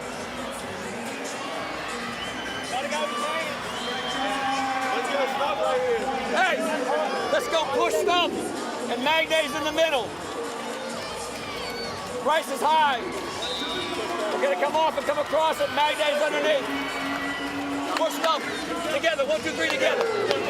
Danny, you got Scott Hall's doing a great job being quite clear what he expects coming out of this timeout with his team up by 4, just under 5 left in the game. And I can assure you, Beck, that every other team that's in the top 6 right now do not want Tasmania in the top 6. They are the most feared team because of this type of play. They can win anywhere at any time. Yeah, they can. It's because they're tenacious defensively. There you Especially, forcing turnovers like that. Great timing. Great timing with that shot. But someone like a Ben Air, he doesn't stop. He's just always going. He's tenacious defensively. He's up and in. And you heard Scott Ross want to go down low to Magnay. It's exactly what they did. But he was met at the basket. And then Hamilton. And the logo. Big strong. They've got to get McVay involved on the offensive end. Set some screens for him. And Bannon spots that out. Ariana, you were listening in to Coach Ford in that timeout. What do you have to say? That's right. He very calmly approached the huddle and just told his team to take a deep breath and relax. He feels like they're getting a little bit too sped up on both ends. But I have to agree with Derek Rucker. Even though Andrew Andrews is at the line and shooting free throws, they have to get stuff moving through Jack McVay offensively. He is the go-to man with under 4 minutes left and your team is down by 3, guys. You know, and this has kind of been one of the problems with the Taipans in understanding how to utilize McVay at critical points throughout the course of this season. It's not good enough for him to have 24 points and not see the ball when it matters most, and you walk out of the stadium with an L. 100%. See Andrew's stat line there. Stuffing it again. David Johnson. Wow, that's a much-needed bucket, not just for the team, but for himself as well. That's come at a big moment. Timely. Just 2 of 9 from the field. His 5th point. But that shot is pure, Beck. Beautiful stroke. And that is the margin, a 5-point lead. Andrews wants to answer at the other end. That's not the answer. I mean, he keeps going under or getting caught in that screen. He either needs to get over it or get tighter to him so he doesn't have that level of space. Now Hamilton. They go to Magnay. Johnson, after just scoring the bucket, all of a sudden, look at the confidence and the body language, and the strap is right there. It's incredible what a made 3 ball can do for a player's mojo. You see right there, Johnson comes off of that light screen, but here, little jab, spin move, catches Andrews reaching. Nice finish, back. I mean, he's been struggling to score as well in this game so far. So for him to really shine right now in this pivotal moment, that's huge. Well, these moments right now are more important than anything else that happened in the game. And again, that takes me back to what I mean, my point about McVay as we look at Tassie's next 5, Joey. Yeah, an opportunity here. So it's a game-high 7-point lead. They are home again next week against Perth. And then it gets a bit tricky. Away to Melbourne. A couple more back at home, and you can see there Illawarra. So, as we said, they are slowly building into the season. They've won 2 of their last 3. They'll head back to Tassie after this if they can get away with the 4 points, but just need to be able to finish it off. Beck, it's so hard to find a moment to breathe in the NBL schedule. You're looking down that schedule, and it's like, when are you gonna get an easy one? Yeah, well, that's the thing about this competition. It is so tough, and you see so many surprise losses, surprise wins, and you've got to remember that you have to be on and locked in every single game, but also for the full 40 minutes. I think when you have a quarter where there's a big lapse, it's a problem because teams take advantage. If Cairns can find a way to win this one, get 2 in a row, then they get New Zealand coming to Cairns next Friday. So an opportunity as well. They need to be able to stop the momentum that Tassie have at right this moment. Tiger Campbell staying warm on the bike. Johnson gets the nice little friendly roll, and that is game high, 8-point lead. How do Cairns play it offensively down the stretch? We've got Statman on the floor with Galloway, Wardenberg, McVay and Andrews. Wow. They've turned it over again. And all of a sudden, David Johnson has just put 8 points on the board in the space of a minute. Just terrible offensive execution by the Taipans, and now they need, looking for McVay to pull a rabbit out of a hat. I mean, it was bad offensive execution and then also poor defensive transition as well. No one stopped him from going coast to coast. Joey, Taipans have only scored 25 points thus far in the second half. Johnson feeling it, and almost there's another offensive rebound for Josh Bannon. Thanks, Jared. He's now got 8 offensive rebounds out of his 13. Okay, here we go. To go with the 18 points. He has been brilliant since quarter time. And Beck, he's personified effort and persistence in this game. And now he's up to 18 points, and he's been the key for the JackJumpers. He has been the key, and like you said at the start, he was struggling, but then he found his shot also by attacking the rim. He wasn't settling for threes. He was getting to the basket. He was forcing fouls as well, but also it wasn't just about his scoring. He had an impact in the way that he was around the ring in terms of rebounding, he's facilitating, so it shows that he can have an impact on so many areas in the game. And he hasn't just totally destroyed the Taipans fans with his performance. He did provide them with burgers earlier, Joey. He did. He certainly did, but now 20 and 13 after that rough start. He's put them in the box seat. They have got this game under control now. Those joining us, Tassie trailed 13-zip to start the game. They gave Cairns a 13-point head start, and they've just been able to mow it down, and now they look like they're going to run away with it.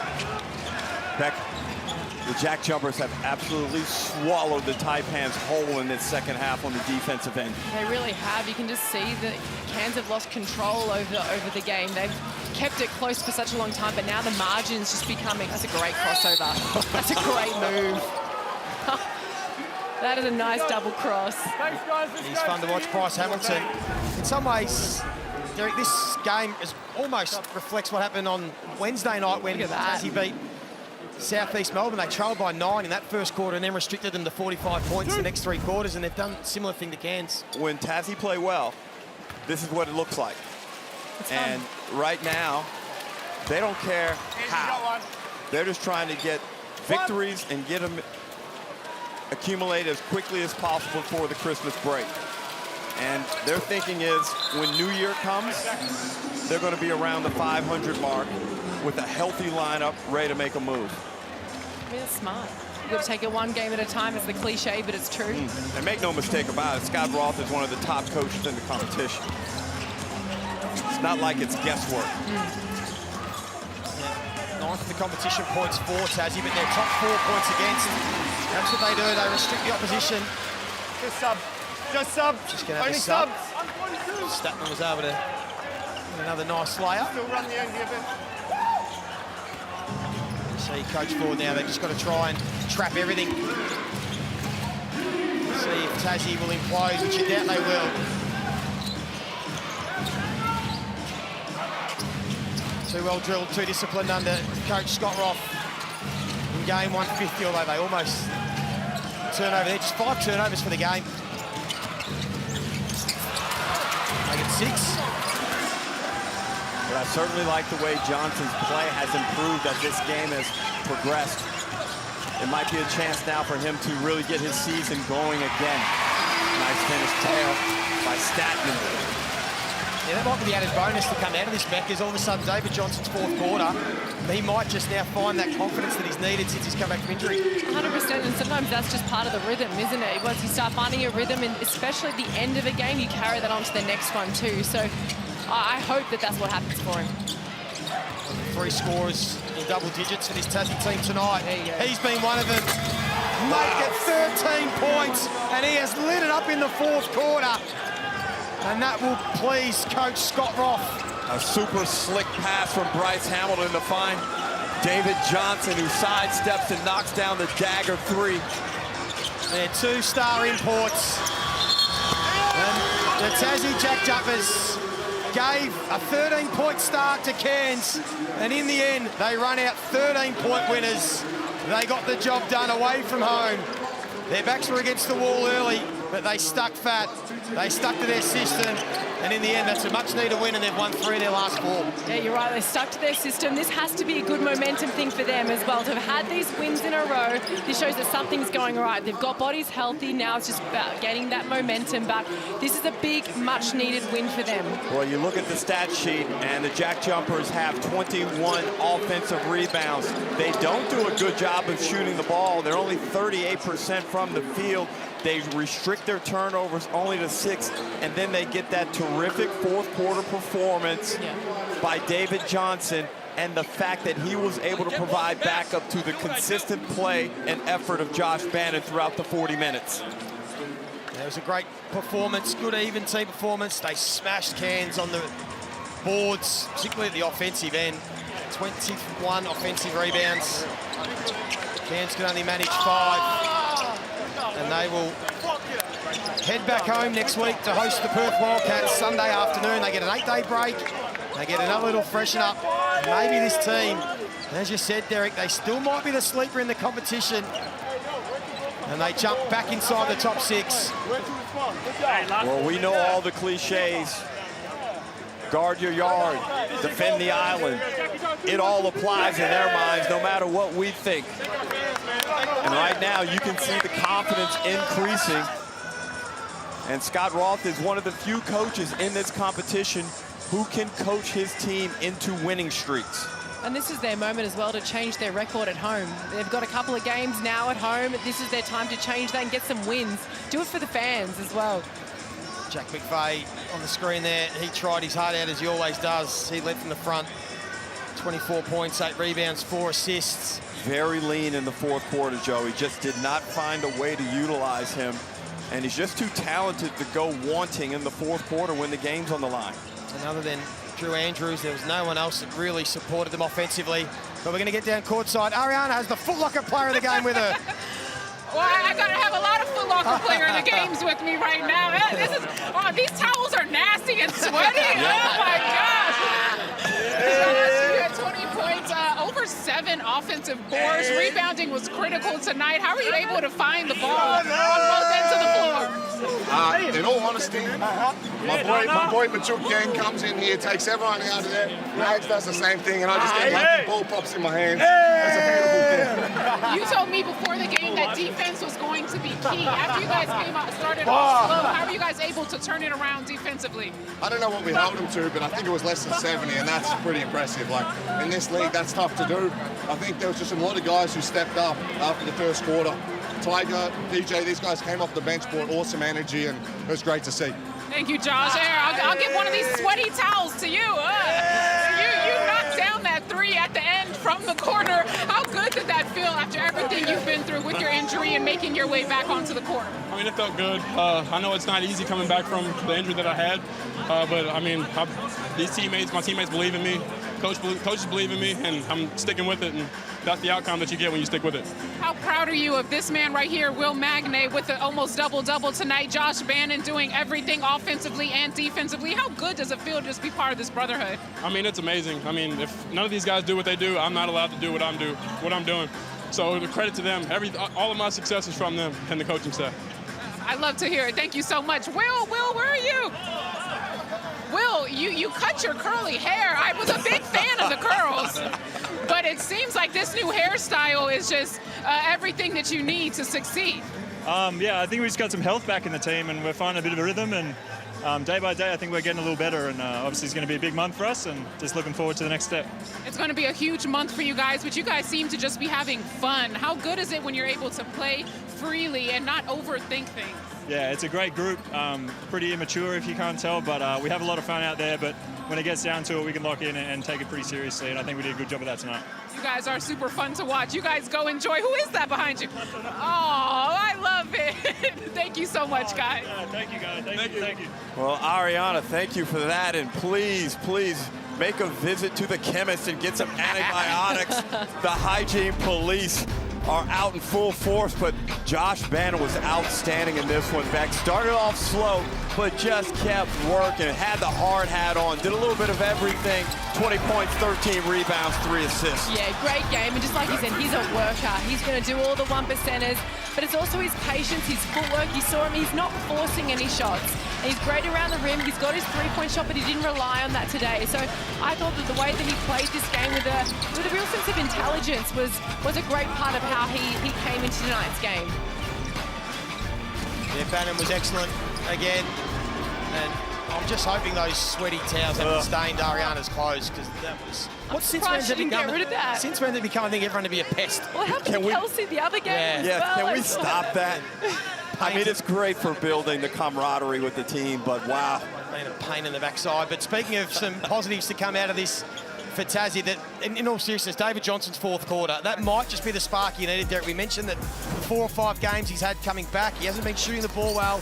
He'd only been averaging 8 points a game, and he was struggling tonight, to be honest, and all of a sudden, he flicked the switch and he couldn't be stopped. Well, we try and be unbiased as commentators, but early in the season, I believe my colleague, the GOAT, Andrew Gaze, this was his favorite player. David Johnson really loved his shooting stroke, his athleticism, and how smooth he was in this game. Let's make no bones about it. He was looking rusty early, and Becky knocked down that 1-3, and it was like he rediscovered himself. Right, it's opened up the court for him, didn't it? It's great to see him play with that athleticism.